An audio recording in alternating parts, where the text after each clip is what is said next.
Buen día para todos, capítulo 6, Parashat Tzav. El Eterno habló a Moshe para decir, ordena a Aarón y a sus hijos para decir, esta es la ley de la ofrenda de ascensión. Es la ofrenda de ascensión que permanece sobre la hoguera en el altar toda la noche hasta la mañana, y el fuego del altar arderá en él.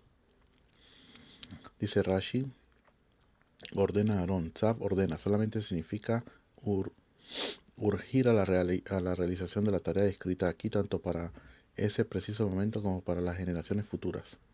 Al respecto, Rabbi Shimon dijo, la escritura tiene mayor necesidad de urgir el cumplimiento de una orden cuando ello implica una pérdida monetaria. Los Kohanim son los que desempeñan de modo permanente el servicio sacrificatorio prescrito por la Torá.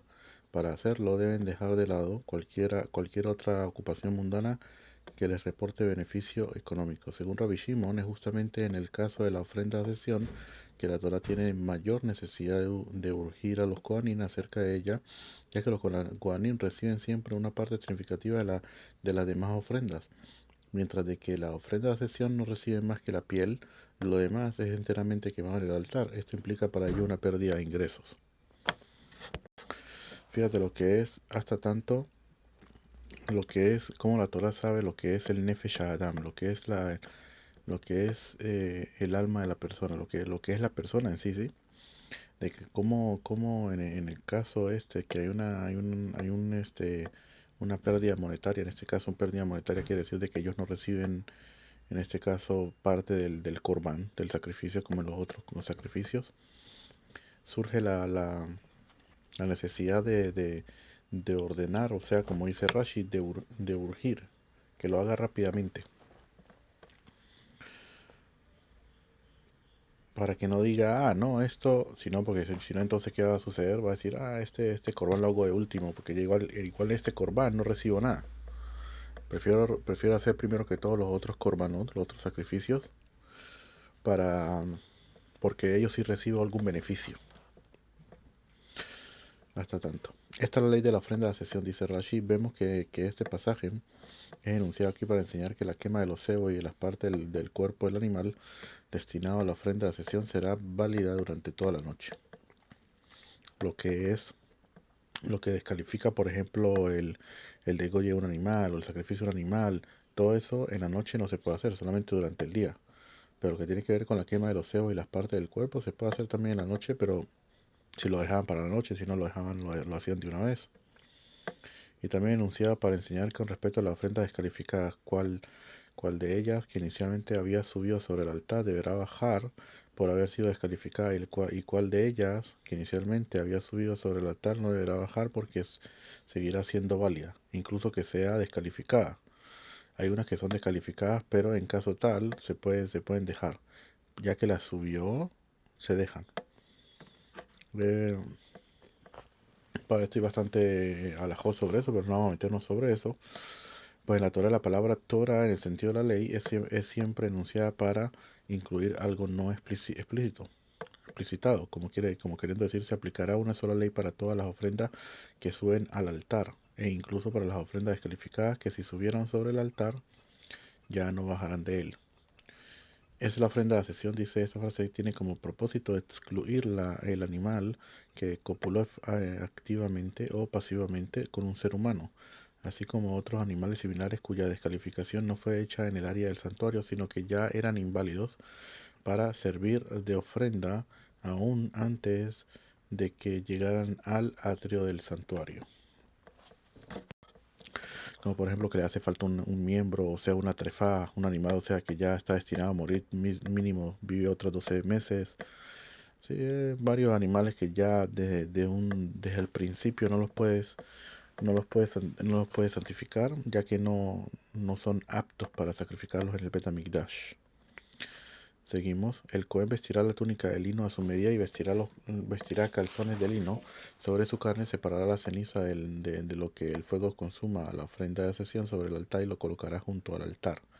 Se desprenderá de sus vestiduras sacerdotales y vestirá otra vestimenta y sacará la ceniza a la fuera del campamento a un lugar puro. Vamos a ver, dice Rashi, vestimenta de lino a su medida. Estas vestimentas son la cutone de lino, y porque aquí la llama mido, a su medida, para indicar que deberá ser hecha a la medida del Cohen, de forma que sea pegada al cuerpo, como dice aquí, sobre su carne. Esto implica que no deberá haber nada que se interponga entre la carne y la túnica. Muy importante saberlo. Tiene que decir pegada al cuerpo. Separará las cenizas. El Cohen tomaba una paletada llena de las cenizas consumidas que estaban en el interior del altar y las colocaba en la parte oriental de la rampa del altar. Y es como nosotros estudiamos anteriormente también, que por se hacía un milagro y esas cenizas la tierra se las tragaba a los que las colocaban allí. La ceniza de lo que el fuego consuma en la ofrenda de ascensión, es decir, de lo que el fuego haya consumido y lo haya convertido en cenizas. De estas cenizas deberá separar una parte y colocarla junto al altar. Sobre el altar, si el Cohen encontró sobre el altar parte del cuerpo del animal ofrendado que todavía no haya sido consumidas por el fuego, deberá regresarla sobre el altar después de haber rastrillado los carbones a ambos lados y haber tomado de la ceniza del interior, como se declara aquí, la ofrenda de ascensión de sobre el altar. Seguimos, se desprenderá de sus vestiduras. Dice Rashi, este requerimiento no constituye una obligación, sino que simplemente es un comportamiento digno para que al sacar las cenizas, el Cohen no ensucie las vestiduras con las que constantemente realiza el servicio en el templo, con la misma indumentaria que un sirviente cocinó en una olla para su amo, no deberá servirle la copa a su amo. Por esta misma razón, aquí la Torah declara que vestirá otras vestimentas, lo cual implica que las otras deberán ser inferiores a las primeras. ¿Qué? El versículo compara las vestiduras sacerdotales normales a las otras, implicando que también las otras deberán ser vestiduras sacerdotales, no cualesquiera otras. Por eso mismo, necesariamente deberán ser inferiores en dignidad, ya que de ser iguales la Torah no hubiera dicho que debería quitarse las primeras. Y sacará la ceniza, esto refiere a las que están amontonadas en la pila de ceniza en forma de manzana. Aquí se enseña que cuando sean muchas y no haya lugar disponible para el arreglo de la leña del altar, el Cohen debe quitarlas de allí y sacarlas afuera del campamento. Esto no constituía una obligación diaria, sin embargo la separación de la ceniza de la ofrenda de ascensión y su colocación junto al altar sí era una obligación diaria. Ellos lo hacían depende cuando ya se llenaba, si se llenaba, se sacaban y todo lo demás. Aquí hay una discrepancia sobre eso. Como dijimos anteriormente, uno decía que se hacía el milagro y otro decía que se sacaba y todo lo demás. Puede ser de que de repente uno esté hablando en la época del primer Bet HaMikdash y en el segundo Bet HaMikdash, que hubieron alguna diferencia entre uno y el otro. Seguimos, el fuego sobre el altar permanecerá ardiendo en él. En este pasaje la Torah se refiere a varios fuegos encendidos. El referido a la frase sobre la hoguera, en la frase del fuego del altar permanecerá ardiendo en él, en la frase y el fuego sobre el altar permanecerá ardiendo en él, y en la frase también de un fuego arderá continuamente sobre él, sobre el altar. Todas estas frases han sido interpretadas en el Tratado de Yomá. Nuestros maestros discreparon acerca del número de piras de fuego que había ahí en el altar. Esto con referente a eso, pero también vamos a ver aquí, se también explica un poco más adentro en lo que trae en el Tratado de Yoma, en la página 43b. En este lugar dice los maestros del Talmud discreparon con respecto al número de piras de fuego, lo que se llama Maharajá, arreglo de leña, que había en el altar, basándose en el modo en que cada uno interpreta los diversos términos derivados de la raíz que aparecen en esta frase. Las opiniones van de 2 a 4. Según la opinión que dice que eran 4, las piras son las siguientes. La pira mayor, donde se quemaba la ofrenda de ascensión continua, con las demás ofrendas. Una segunda pira cuyos leños encendidos servían para reforzar la pira mayor cuando su fuego no era lo suficientemente fuerte. Una tercera pira que servía para quemar los miembros del animal que no habían sido digeridos. Y una pira pequeña de lo cual sacaban brasas para llevarlas al altar interior sobre donde se quemaba el incienso. Déjame vipo. Bien, y deberá, incluso que caía fuego del cielo, pero con todo y eso había otra mitzvah de traer el fuego sobre el altar permanecerá ardiendo en él, que era lo que dijimos, lo que estaba aquí, eso. Pero, ¿por qué se hacía así? Igual bajaba fuego. Este, Se hacía porque incluso que baje del cielo, Hashem no siempre quiere de que el Nes sea lo más posible, lo más, por decirlo así, de forma más oculta, que no se vea como un milagro. ¿Para qué? Para que le quede a la persona libre albedrío y el cual pueda él elegir sobre lo que él ve, si va a decir que es un milagro y proviene del creador o no. Seguimos, el fuego sobre el altar permanecerá ardiendo en él, no deberá extinguirse.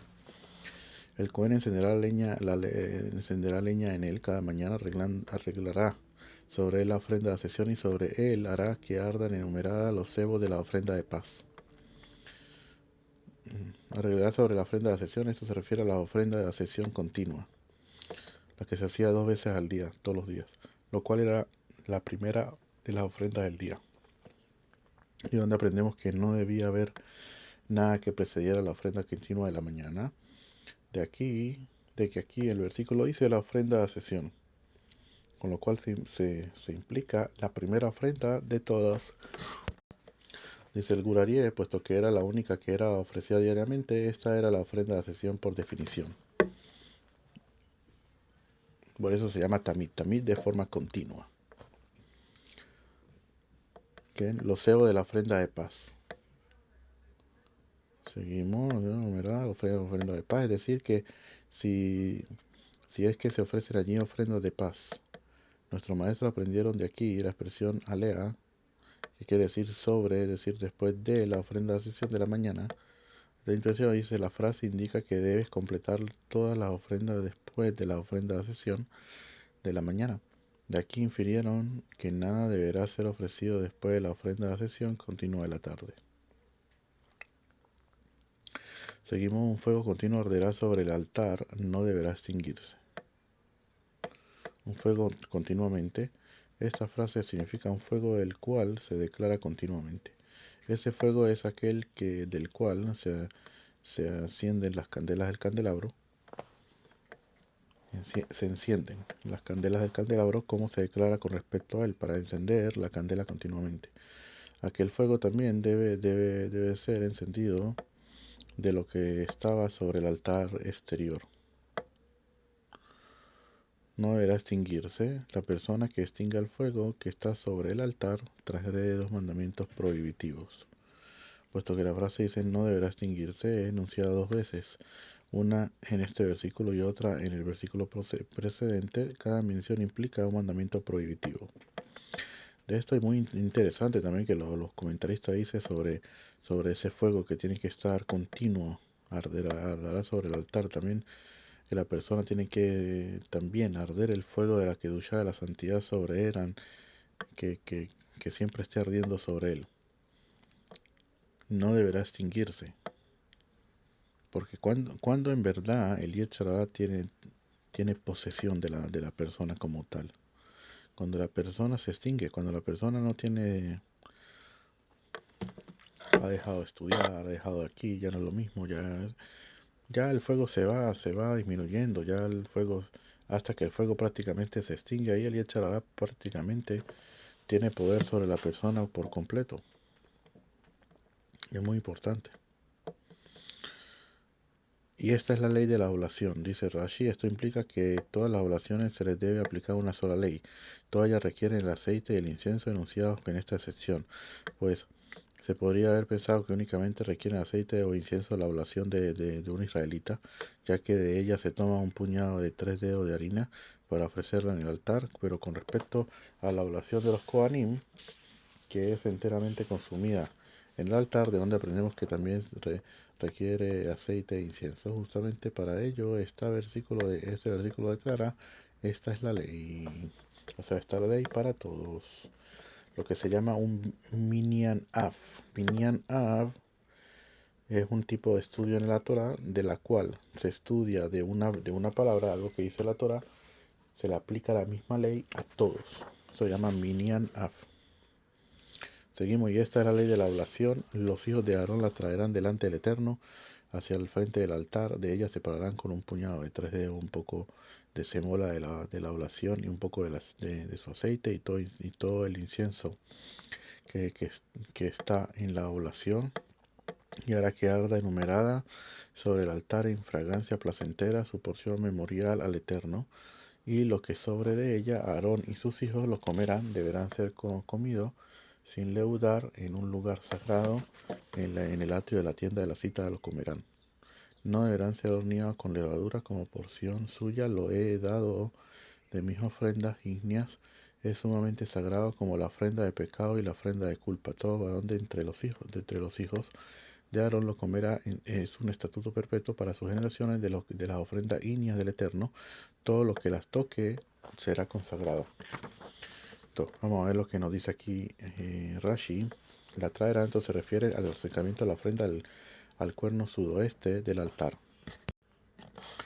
Sí, apenas subía por la rampa, se dirigía al cuerno que estaba al sudoeste del altar. Delante del Eterno se refiere al lado oeste del altar, el cual estaba directamente frente a la entrada de la tienda de la cita. Siempre que dice delante del Eterno, tiene que decir delante de la tienda de la cita, en la entrada de la cita. Hacia el frente del altar se refiere al lado sur del altar, lo cual constituye la parte frontal del altar, puesto que la rampa para acceder a él estaba colocada a ese lado. ¿Okay? Dice aquí, no se refiere a ponerla en el altar y quemarla, ya que la oblación únicamente se quemaba solamente el cómex, lo que se tomaba en el puñado de los 3 dedos. El resto de la oblación era ingerido, como se declara explícitamente en el versículo 6.8. Este acercamiento es el mismo en el cual se habla en el versículo 2.8. Aquí la Torá indica el lugar exacto donde debe llevarla. Dice aquí el versículo dice que los Kohanim deben llevar la oblación delante del Eterno, expresión que implica frente a las puertas de la tienda de la cita y simultáneamente frente al altar, lo que implica el lado sur del altar donde estaba la rampa. Por lo tanto, le hacían llegar a la esquina sudoeste del altar, es decir, de la oblación entera de toda su harina, formando un solo cuerpo. Bien, eso es lo que dice aquí, ella separará.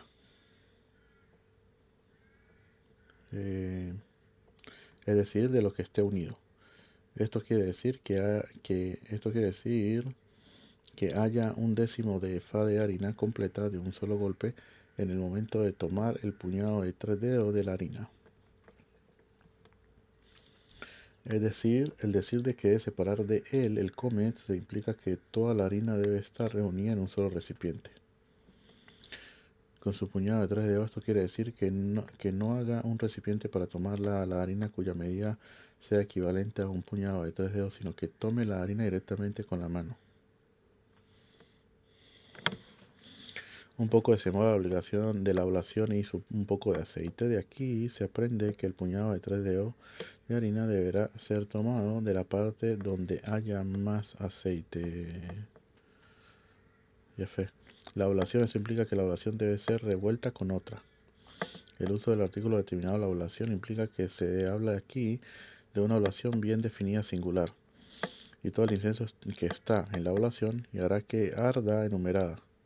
Esta frase enseña que el Cohen debe recoger el incienso de la oblación después de haber tomado el puñado de 3 dedos de la mezcla de harina y aceite y haberlo quemado en el altar, y puesto que esta ley únicamente había sido enunciada explícitamente con respecto a una de las oblaciones de la Parashat Vayikra, era necesario que la Torá repitiera esta idea aquí para incluir todas las oblaciones en el requisito de recoger y quemar el incienso según su ley, en un lugar sagrado. ¿Y cuál es? La respuesta a la frase sigue en la que sigue y dice en el atrio de la tienda de la cita. Lo comerán. Vamos a ver porque ese versículo no lo hemos visto, y lo que está sobre ella, Aarón y sus hijos lo comerán, deberá ser comido sin leudar, en un lugar sagrado. En el atrio de la tienda de la cita lo comerán, no deberán ser horneados con levadura, como porción suya lo he dado de mis ofrendas ígneas. Es sumamente sagrado como la ofrenda de pecado y la ofrenda de culpa. Todo varón de entre los hijos de Aarón lo comerá, es un estatuto perpetuo para sus generaciones de las ofrendas ígneas del Eterno. Todo lo que lo toque será consagrado. Dice, no deberá ser horneado con levadura como porción suya, incluso los restos de la harina, después de haber tomado el comet, serán prohibidos si están leudados. No se podía comer levadura en el Bet HaMikdash. Entonces hacían otro tipo de cosas, que eran mesonoto, lo que se llama miné mesonoto. Torticas pequeñas o cosas así, cosas que no tengan que ver con levaduras. Lo hacían con lo que sobraba. ¿Por qué no se acepta la levadura? La levadura lo prohíben, tanto la levadura como el devash. Kol seor bekol devash lo tactiro primero Michele Hashem. Todo tipo de levadura o cebada, o también devash, también lo que tiene que ver con miel, no lo sacrificarás ante el Eterno. ¿Y por qué? Precisamente porque esto, lo que dicen lo Mekubalín, de que esto tiene que ver con el Midat Adin, también con lo que es el Yetzer Hara, el orgullo de la persona, la levadura, todo lo demás, lo que estamos haciendo ahorita en Pesach, de exterminar el Hametz, la levadura, y la levadura tiene que ver con el Yetzer Hara, la Yetzer Hara del orgullo, ¿sí? Que es como la levadura, que la levadura es la que hace que, que el pan se agrande, así como cuando la persona se agranda y se enorgullece, igualito también. Y el devash tiene que ver porque tiene que ver con los juicios. Dice que el devash tiene que ver con la geburá también. Entonces por eso, como el Bet HaMikdash es todo lo contrario, se le perdona los pecados a las personas, todo tiene que ver con misericordia. Entonces por eso no quiere ni esto ni lo otro. Seguimos, como la ofrenda de pecado y como la ofrenda de culpa, dice Rashi, esta frase enseña dos cosas. Primero, que la oblación del pecador es semejante a la ofrenda de pecado, o sea, de la que trae el animal, ¿sí? Por lo tanto, si se tomó el comer de harina, no en aras de sí misma, es decir, sin que se tuviera en mente que tal acto es para la ofrenda de pecado, la oblación será inválida. Esa es una de las cosas que el Cohen tiene que hacer en uno de los trabajos que hace, que cuando él toma el comet o cuando le hace el degollo al animal, tiene que pensar en para qué se trajo el animal, para qué tipo de sacrificio, para qué se tiene que hacer, el nombre de la persona que lo trajo, un montón de cosas que tiene que saber también.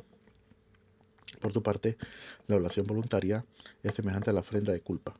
Por consiguiente, aun si tomó el comet de harina, no en aras de ella misma, aún así la oración será válida. En este caso lo que quiere decir válida es válida para sacrificar en el altar, pero el dueño de ella no salió del deber. Él tiene que ir y traer otra ofrenda. Todo varón, incluso si tiene un defecto físico, porque entonces dice, ¿por qué fue enunciado eso? Si fue para incluir a todo varón Cohen, incluso los que tuvieran un defecto físico en la ingestión de la oblación, no hubiera sido necesario, puesto que ya se ha declarado con respecto a ella el alimento de su Dios, de la santidad de santidades comerá.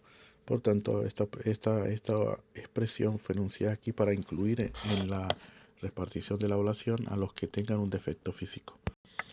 Se hubiera podido pensar que, puesto que un Cohen con defecto físico no puede realizar el servicio del templo, por lo mismo tampoco puede tomar parte de la repetición de las oblaciones cuando su familia está de servicio en el templo. Esta frase enseña que no solo come, sino que también toma parte en la repartición. La prohibición de que un Cohen con defecto desempeñe el servicio de ofrendas es denunciada en el versículo 21-21, donde además se indica claramente que sí puede comer de las ofrendas. Eso es lo que nos viene a indicar, lo que nos viene a enseñar.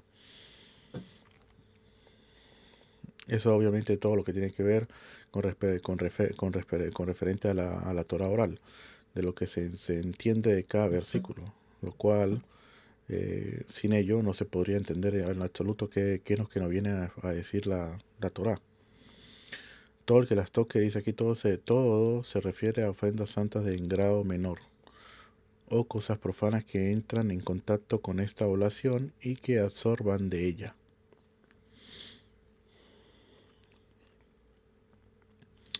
Quiere decir tocar. Al tocar es como sería absorbiendo. Quiere decir que se apega a ella, por lo tanto se apega la tumá, en este caso el contacto lo hace también profano. Los objetos que toquen la oración adquieren el mismo grado de santidad que la oración misma. Si la oración era inválida, cualquier otra ofrenda santa también se hará inválida. Y si ofrendas de menor grado de santidad, las cuales son ingeridas en la ciudad de Jerusalén durante 2 días y una noche, tocarán una oración válida. A partir de ese momento, solamente podrán ser ingeridas dentro del atrio durante el lapso de un día y una noche, hasta la medianoche, según la severidad propia de la oblación. Seguimos al Eterno, habló Moshe para decir: esta es la ofrenda de Aarón y sus hijos que ofrecerán al Eterno en el día que sea ungido. Una décima parte de una efá de semola como oblación continua, la mitad en la mañana y la mitad al atardecer. Esto es lo que se llama Javitim, Javitim Cohen Gadol. Esto enseña que incluso los Kohanim comunes ofrecen un décimo de efá de harina el día en que son inaugurados para el servicio del templo, pero el Cohen Gadol, el Cohen mayor, deberá hacerlo todos los días, como se declara aquí mismo, la oblación continua, y más adelante también se declara, y el Cohen que sea ungido en su lugar de entre sus hijos un estatuto perpetuo, también lo tiene que hacer, ¿sí? Este, de por sí, ahí en el tratado de Menajot habla sobre si esto, que si ese Jobatim que él tenía que traer, la Javitim, esto que tenía que traer, ¿de quién pertenece?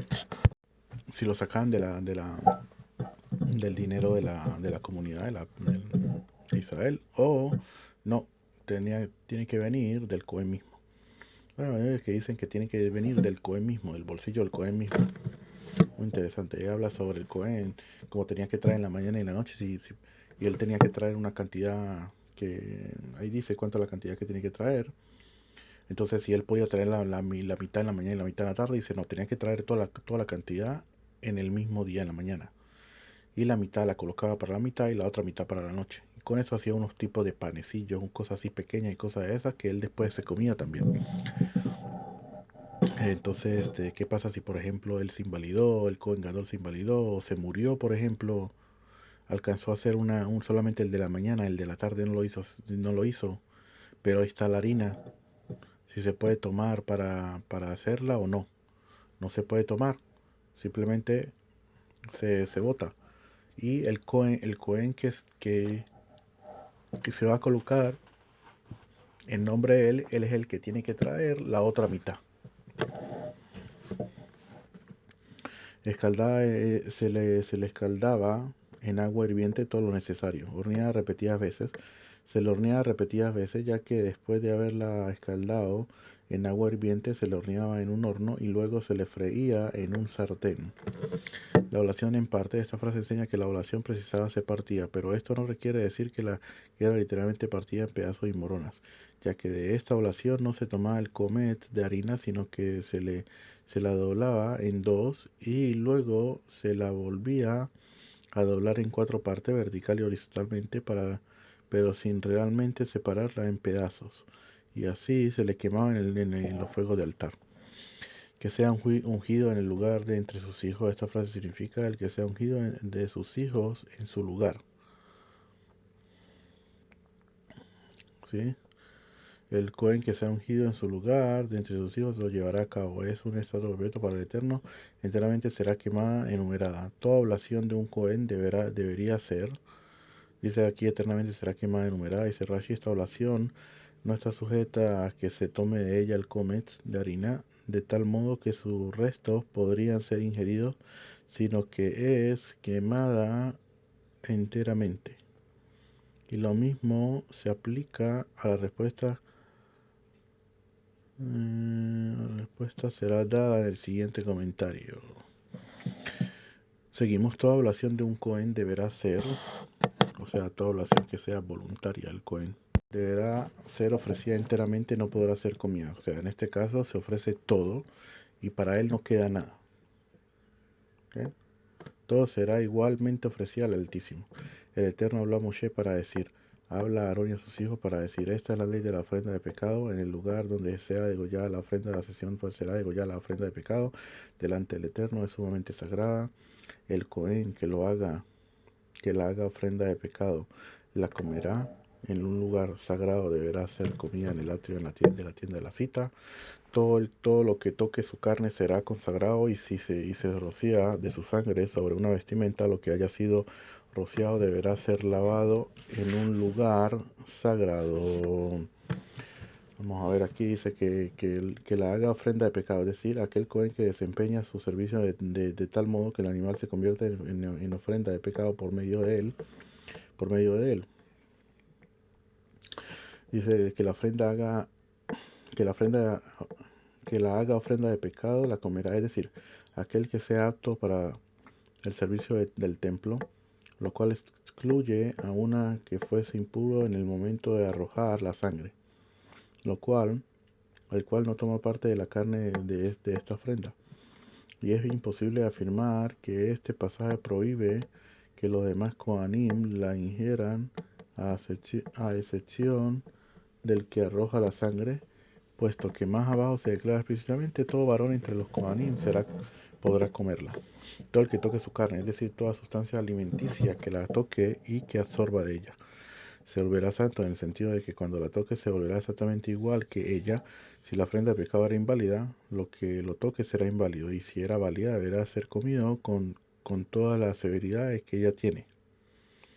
Que, por ejemplo, que se tiene que comer dentro de Jerusalén, no se puede comer en otro lado. O dentro del altar, dentro del atrio, no se puede salir para otro lado. Todo depende, ¿sí? Eso lo...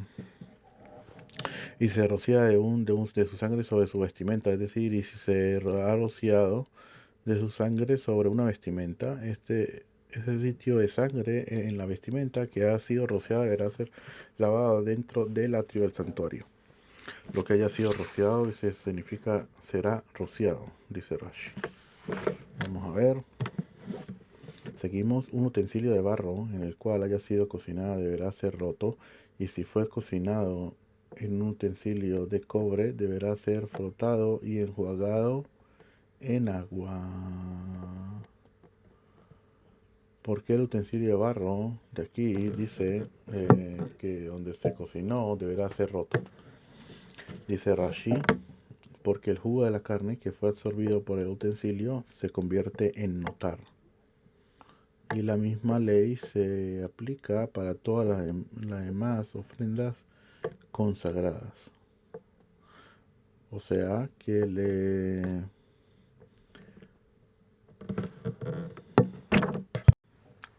a lo que a lo que está este utensilio de barro es un utensilio que no se le puede sacar lo que él volea. Volea quiere decir lo que él traga, ¿sí? A la hora que la carne esté caliente, a la hora que la carne tiene ahí con jugo, lo que sea, la, la, el, este utensilio simplemente se hace volea, o sea, traga de ese notar que es prohibido comer, y no hay forma de sacarle lo que él volea, lo que él come.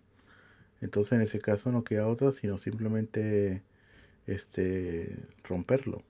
Es la única forma. Ya que cuando lo rompe, entonces ya no es un utensilio. Y al no ser utensilio, automáticamente la tumá, ¿sí? Lo que haya en él, la impureza, simplemente se va a través de eso de que lo rompe. Deberá ser frotado. Este verbo se está relacionado con la palabra tambrukei en la frase cosmético femenino. Significa lo mismo que escurrir en frases antiguo. Deberá ser frotado y enjuagado para que expulse lo que ha absorbido de su interior. Pero con respecto a un utensilio de arcilla, la escritura te enseña aquí que nunca sale de su estado defectuoso. Todo varón entre los Kohanim podrá comerla, es sumamente sagrada. A ver, aquí dice: todo varón podrá comerla. Dice aquí, puesto que aquí se menciona a todo varón de entre los Kohanim, de ello aprende que la frase el que la haga,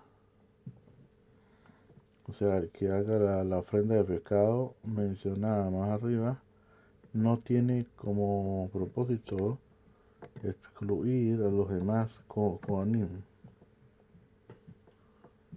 ¿ven? Sino únicamente excluir a uno que no sea apto para desempeñar el servicio de la ofrenda de pecado.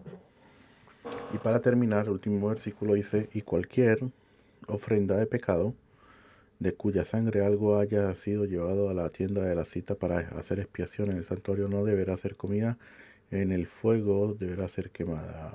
Cualquier ofrenda de pecado, dice Rashi, es decir, que si metió de la sangre de una ofrenda de pecado exterior al interior del santuario de ofrenda será válida.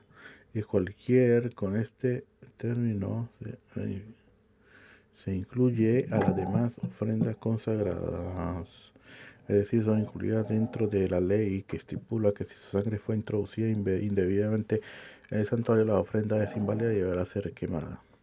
Acá me vi Rashi, y con esto hemos terminado el capítulo 6. Besat Hashem, seguiremos en el próximo audio con el capítulo 7. Que tengan un buen día. Besat Hashem.